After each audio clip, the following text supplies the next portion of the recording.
Where is the limit between the kindness, your responsibility before the team, and also your responsibility before you and the loyal customers? Yeah, that's an excellent question. So, do you know the difference between a happy employee and an engaged employee? So, a happy employee can be happy because you're letting them do nothing, not do their jobs. You keep paying them, and hey, I'm happy. You could just screw off with this boss and do nothing. An engaged employee is involved.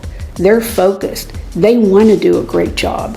And those are the people that even if they make a mistake, you're loving them. You're saying, hey, let's move on. Let's fix this, because they really are engaged in doing the right thing. It's like my employee, my manager, who I should have terminated or replaced a long time ago in that role. I loved him and he was engaged, but he wasn't focused on the right thing. You have to be able to say no with love.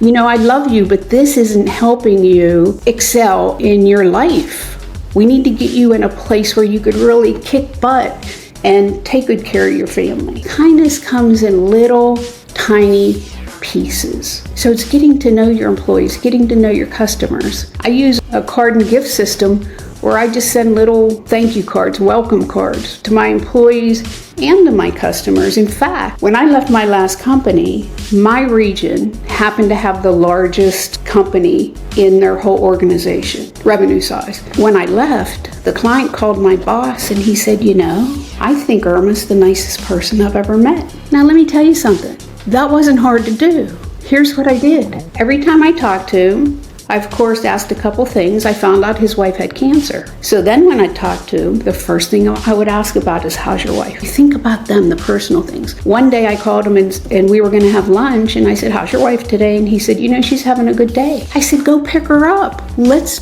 take her out to lunch. We took her out to lunch. So I bought them lunch. I got to know her. I got to know when their anniversary was. I got to know all kind of personal things. So I'd send them cards, and they ended up inviting me to all these events they had and little things.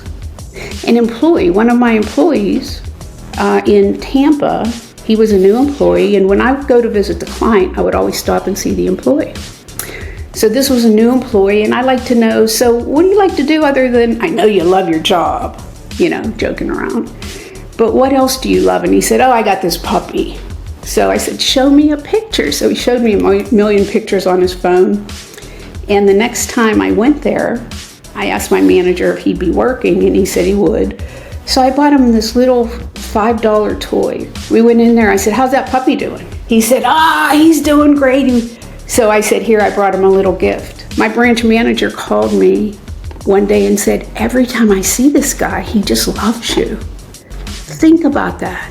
It was a $5 or $10 little gift. People like to know they're being thought about.